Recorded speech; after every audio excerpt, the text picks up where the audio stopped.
Alright, so Ayla is working on side passing using the bridle. We're using a bitless bridle. Now her left hand is going to concentrating on getting the horse to cross over with the front, and then she'll have a tappy stick to get the back. So we're going to go front, front, back, front, back, front, back. But you have to be in the correct position.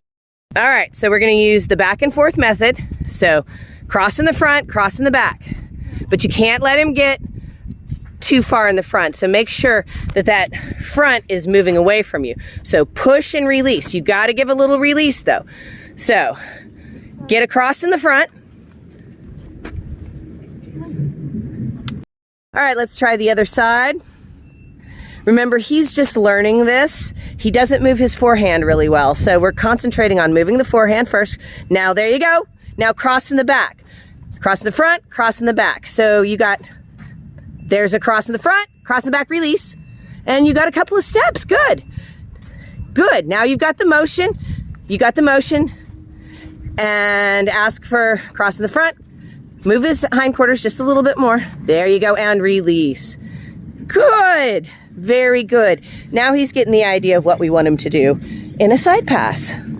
So we're going to go back to his sticky side, and remember, she's going to use her whip hand's going to be on the right. We're concentrating on getting him to move his forehand. Now tip his nose, use that indirect pressure with those reins over your saddle horn to tip his nose away from you. Now cross in the front, cross in the back. Don't let, you have to get away from that fence. Now walk towards the fence, walk towards the fence. Don't let him get away from it. You've got to keep going. Now you make him move forward, good. Now block him off. Block him off. There you go. Now back him up. You get him in the right position.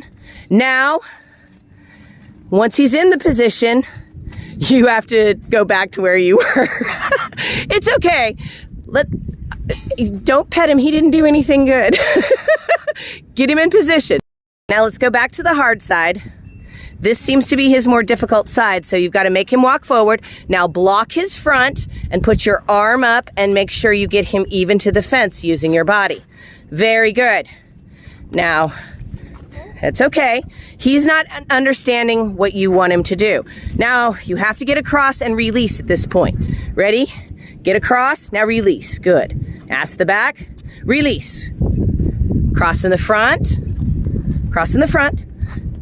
There you go. Now don't let him walk too close to the fence. Keep going. Push the front if you need to. There you go. Keep him straight.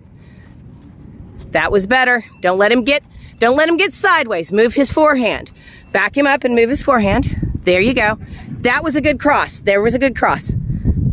Move a little bit away from you. That was a good cross. Now back. Now release. Good. Just release. We want to get to the point where he's going good both sides. We know he'll go good on one side, but that's the side that you're going to have to work on and get a better cross. Good job. Thank you so much for joining me on today's video. And if you enjoyed the video, give us a like. And if you haven't already, please subscribe. And remember, to see more, check out our playlist.